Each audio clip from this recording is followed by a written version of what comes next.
नमस्कार एसके लार्निंगे सबाइके स्वागत जानाচ্ছি। आजकेर आलोचनार विषय उच्च माध्यमिकेर भूगोल। आज के उच्च माध्यमिकेर एबीटी टेस्ट पेपर थेके 211 এবং 212 নম্বর পেজের समस्त एमसीकिউ प्रश्नগুলোকে নিয়ে আলোচনা করব।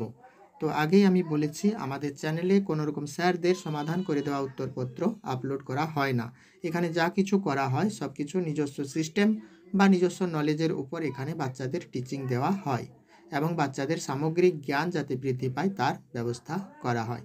তাই সবার আগে সব প্রশ্নের সঠিক উত্তর জানতে হলে অবশ্যই চ্যানেলটিকে দেখতে থাকুন। তাহলে শুরু করছি আজকের আলোচনা। আসছি একের দাগে কাস্ট অঞ্চলে কাস্ট ক্ষয়চক্রের অন্তিম পরিণত অবস্থায় শ্রেষ্ঠ ভূমিরূপটি হলো। তো সঠিক উত্তর কি হবে এখানে? সঠিক উত্তর হবে পোলজি, অর্থাৎ অপশন এ হবে এখানে সঠিক উত্তর। আসছি দুইয়ের দাগে আর্টেজীয় কূপ দেখা যায়। সঠিক উত্তর কি হবে? সঠিক উত্তর হবে ভানযুক্ত শিলা গঠনী, অর্থাৎ অপশন এ হবে এখানে সঠিক উত্তর। আসছি তিনের দাগে মৃত্তিকা সৃষ্টির একটি নিষ্ক্রিয় নিয়ন্ত্রক হলো। তো সঠিক উত্তর কি হবে? সঠিক উত্তর হবে ভূপ্রকৃতি, অর্থাৎ অপশন এ হবে এখানে সঠিক উত্তর। চলে আসছি চারের দাগে মিশরের ওপর দিয়ে প্রবাহিত উষ্ণ স্থানীয় বায়ু হলো। সঠিক উত্তর কি হবে? সঠিক উত্তর হবে খামসিন, অর্থাৎ অপশন সি হবে এখানে সঠিক উত্তর। আসছি পাঁচের দাগে উচ্চ তাপমাত্রায় জন্মানো উদ্ভিদকে বলে। সঠিক উত্তর কি হবে? সঠিক উত্তর হবে মেগাথার্মস, অর্থাৎ অপশন এ হবে এখানে সঠিক উত্তর। চলে আসছি পরের দাগে পেডিপ্ল্যান গঠিত হয়। সঠিক উত্তর কি হবে? সঠিক উত্তর হবে পর্বতের পাদদেশে, অর্থাৎ অপশন বি হবে এখানে সঠিক উত্তর। আসছি সাতের দাগে মৃত্তিকার যে স্তরে উদ্ভিদ ও প্রাণীর দেহাবশেষ আংশিক বা সম্পূর্ণ বিয়োজিত হয়ে হিউমাসে পরিণত হয় সেই স্তরটি হলো।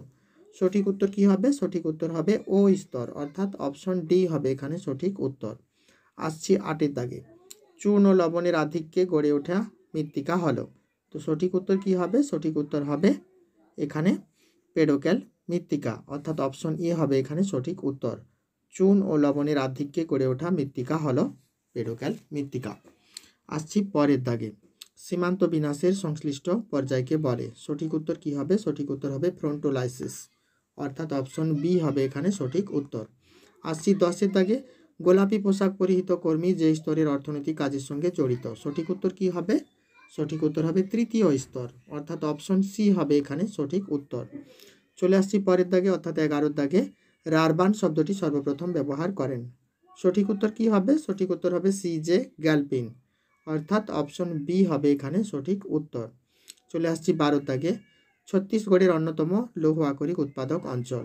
তো সঠিক উত্তর এখানে কি হবে? সঠিক উত্তর হবে দাল্লি রাজহারা, অর্থাৎ অপশন ডি হবে এখানে সঠিক উত্তর। চলে আসছি 13 দাগে শস্য প্রগাঢ়তা সর্বাধিক হয়। সঠিক উত্তর কি হবে? সঠিক উত্তর হবে নিবিড় কৃষিতে, অর্থাৎ অপশন এ হয়ে যাবে এখানে সঠিক উত্তর। চলে আসছি 14 দাগে শস্য সমন্বয় ধারণাটির অবতারণা করেন যিনি, তার নাম হলো। সঠিক উত্তর কি হবে? সঠিক উত্তর হবে উইভার, অর্থাৎ অপশন বি হবে এখানে সঠিক উত্তর।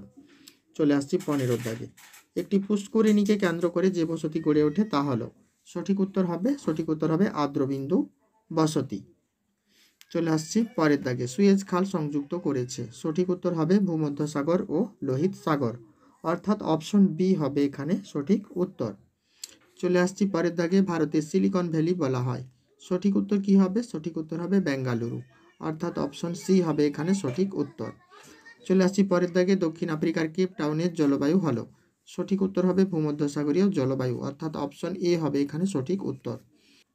ভারতের শ্বেত বিপ্লবের জনক হলেন। সঠিক উত্তর হবে ডক্টর ভার্গিস কুরিয়ান, অর্থাৎ অপশন সি হবে এখানে সঠিক উত্তর। আসছি 20 দাগে বিশ্বের রবার রাজধানী বলা হয় আমেরিকা যুক্তরাষ্ট্রের।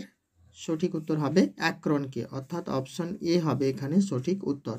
চলে আসছি শেষ এমসিকিউ প্রশ্নে পিটিআই যে দেশের সংবাদ বিষয়ক এজেন্সি। তো এখানে 4টি দেশের নাম রয়েছে। সঠিক উত্তর হবে ভারত। পিটিআই হচ্ছে ভারতের একটা সংবাদ এজেন্সি, অর্থাৎ অপশন সি হবে এখানে সঠিক উত্তর। তো আশা করছি আজকের এই ভিডিওটি তোমাদের ভালো লাগবে। যদি ভিডিওটি ভালো লাগে তোমরা অবশ্যই কমেন্ট করে তোমাদের মতামত আমাকে জানাবে এবং চ্যানেলটিকে সাবস্ক্রাইব করে রাখবে এরকম নতুন নতুন ভিডিও পাওয়ার জন্য। আজকের মতো এই পর্যন্তই। ধন্যবাদ, নমস্কার।